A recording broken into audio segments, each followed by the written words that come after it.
आलस्य मनुष्य का सबसे बड़ा शत्रु है। आलस्य सबसे पहली बात आपके शरीर को रोग व्याधि और बीमारी देता है। ये शरीर से यदि हिलोगे नहीं, डुलोगे नहीं, कुछ करोगे नहीं, चलोगे नहीं, फिरोगे नहीं, ये शरीर में सैकड़ों रोग इकट्ठे होंगे। ये शरीर बहुत दुख देता है, इसलिए आलस्य को छोड़िए। आज रात में 1 बजे मैं पैदल चल रहा था, वहीं निवास में 1 घंटा पैदल चलता रहा, क्योंकि शाम को वक्त नहीं मिला तो रात में चालू किया। जैसे तुम भोजन टाइम पर नहीं खा पाते तो देर में खाते हो कि नहीं खाते, तो टाइम पर अगर व्यायाम नहीं हुआ है तो देर में कर लेना चाहिए, क्योंकि बिना व्यायाम के शरीर स्वस्थ नहीं रह सकता है।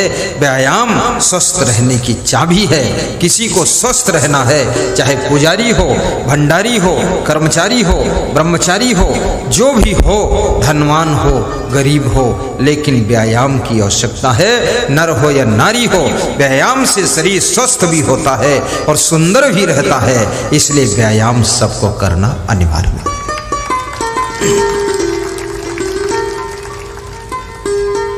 घर के कार्यों को भी, कितने घरों में दाई आती है, दाई, और दाई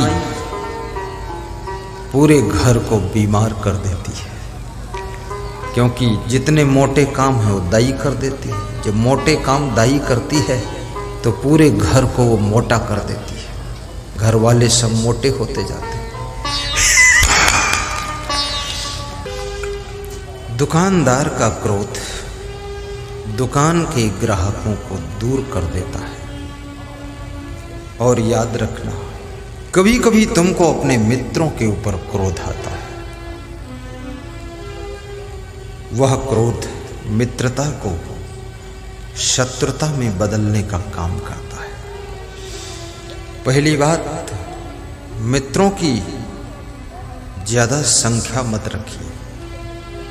मित्र कम हो, लेकिन जो मित्र हो उन मित्रों में दम हो, ऐसे मित्र होना चाहिए। कृष्ण और सुदामा जैसी मित्रता होनी चाहिए। सुदामा गरीब है, कृष्ण अमीर है, लेकिन मित्रता प्रेम से जुड़ती है। बहुत ज्यादा मित्रों को तुम निभा भी नहीं पाओगे, क्योंकि मित्रों में भी समय देना पड़ता है, मित्रों को भी संभालना पड़ता है। अति क्रोध, अत्यंत कोप, कभी कभी माँ बाप को क्रोध आता है अपने बेटे और बहू के ऊपर। वह क्रोध भी बेटे और बहू के लिए नुकसान तो करता है, पर माँ बाप का क्रोध माँ बाप की जिंदगी को तबाह कर देता है। और माँ बाप अकेले पड़ जाते हैं। जिस दिन से सास ससुर बन जाओ, उस दिन से समझ लेना 80% तुम्हारा पावर खत्म हो चुका है। अब नया चुनाव हो चुका है, नई बहू आ गई है, अब उसका शासन आ चुका है। अब तुम राज्यपाल बन गए हो, मुख्यमंत्री नहीं हो। राज्यपाल जैसे पार्टियों में होता ना, जिसका शासन खत्म उसको राज्यपाल बना देते हैं ताकि तसल्ली रहे। तो ये सास ससुर का दर्जा राज्यपाल जैसा है, पड़े रहो। पटना में राज्यपाल बनकर बैठे रहो। राज्यपाल बस सुविधा तो मिलती है, सम्मान मिलता है, लेकिन पावर ज़्यादा कुछ नहीं है। बस देखता रहता है, ऐसे देखता रहता है क्या हो रहा है, और कुछ है नहीं। एक राज्यपाल से मैंने पूछा तुम कितना सहायता कर सकते हो? बोले ज़्यादा से ज़्यादा 10,000। तो हमने कहा 20,000 तो हम ही कर देंगे साथ। बोले नाम है, काम कुछ नहीं है। तो हमने कहा चलो भागे भूत की लंगोटी भली 10,000 ही दे दो, कोई बात नहीं। सास ससुर का पावर समाप्त है।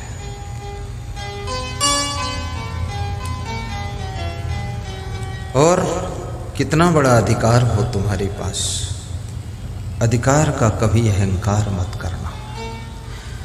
कितनी सासुएं अपनी बहुओं से कहती हैं अपना झोला बांध लो, जहां से आई हो वहां चली जाओ। ये अति क्रोध की बात है। अगर ये बहू जहां से आई है वहां चली जाएगी तो तुम्हारे वंश का आगे संचालन कौन करेगा? पोता कहां से पैदा होंगे? आगे की जनरेशन बंद हो जाएगी, पीढ़ी समाप्त हो जाएगी। अब बुढ़ापे में क्यों इतना अहंकार कर रही हो सासू जी? मान जाओ, ठंडी हो जाओ, बिस्कुट खा लो। लबझब बिस्कुट खा के लाबड़ झाबड़ काम मत करो।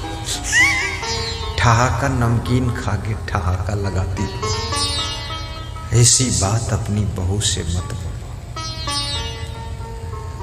ये घर बहू के हाथों में सौंपने का वक्त आ गया है। और बहुओं से भी कहूंगा, ससुराल में जाकर के 2 चीजों का त्याग करो, क्रोध का त्याग करो और आलस्य का त्याग करो। कितनी बहुओं का आलस्य और क्रोध, गुस्सा ससुराल में एटम बम का काम कर रहा है। और आजकल की न्यू मॉडल की बहुएं, उनकी अंगुलियां इतनी पतली पतली हैं और अंगुली से वे मूली उठाएं तो अंगुली में दर्द हो जाती है। चम्मच से हलवा खाती है तो हाथ की कलाई उखड़ जाती है। पति पूछता क्या हुआ? बोले यहां से उखड़ गया। कैसे उखड़ा? बोले चम्मच उठाया था तो उखड़ गया। अरे इससे तो प्लास्टिक की लेडीज अच्छी है।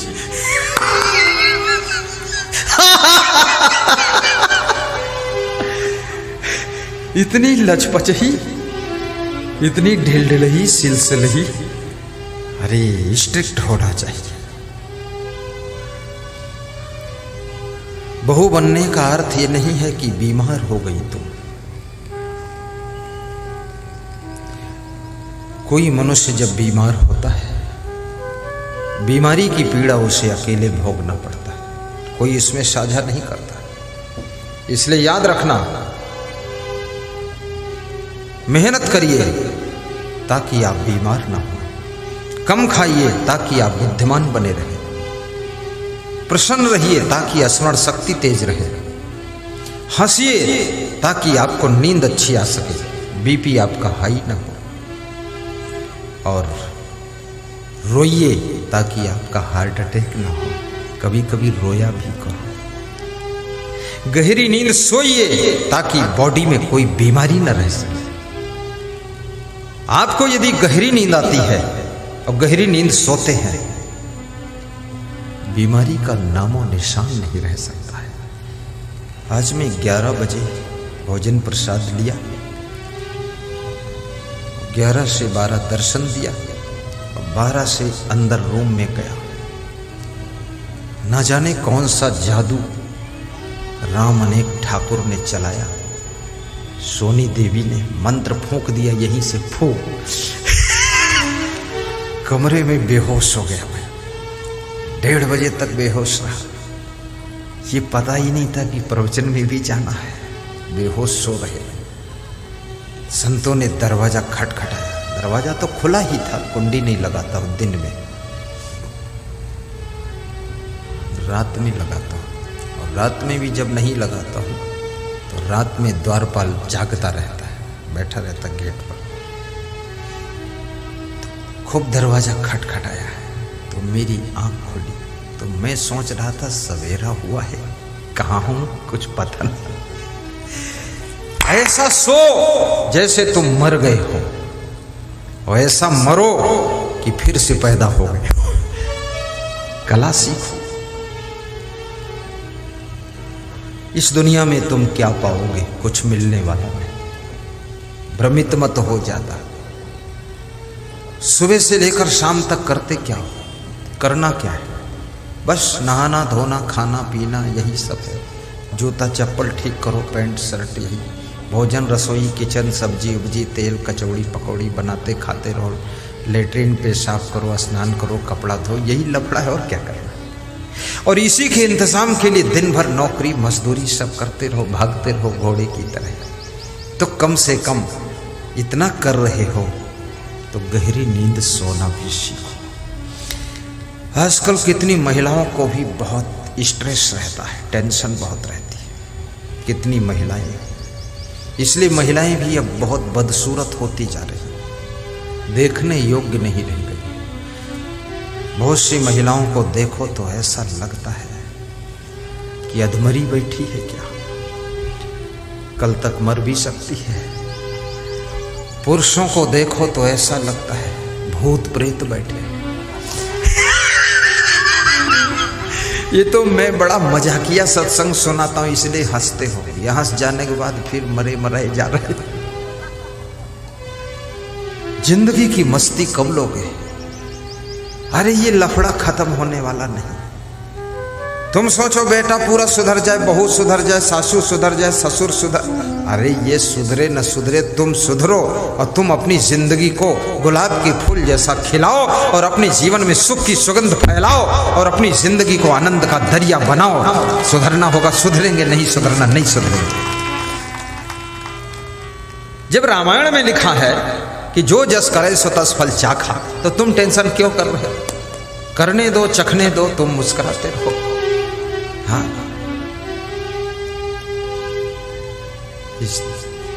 संभल कर बैठना जलवा मोहब्बत देखने वालों, तमाशा खुद न बन जाना तमाशा देखने वालों, तमाशा देखने वालों। कोशिश करना चाहिए सुधारने की। लास्ट में अपने चित्त को अंदर से ऐसे खींच लीजिए वहां से जैसे धान के अंदर से चावल खींच लिया जाता है। और जिस समय धान के भीतर से चावल खींचकर बाहर आ जाता है तो धान की कुटाई समाप्त हो जाती है। तुम्हारा कूटना बंद हो जाएगा, कुटना बंद हो जाएगा। अगर अपने को खींचकर बाहर कर लोगे तो तुम्हारे पर मूसल अब नहीं चलेंगे और अंदर घुसेड़े रहोगे तो मूसलों से मार खाते रहो। चित्त हटाइए, घर ही में रहो, मगन रहो। अब नहीं सुधर रहे लोग तो क्या करो?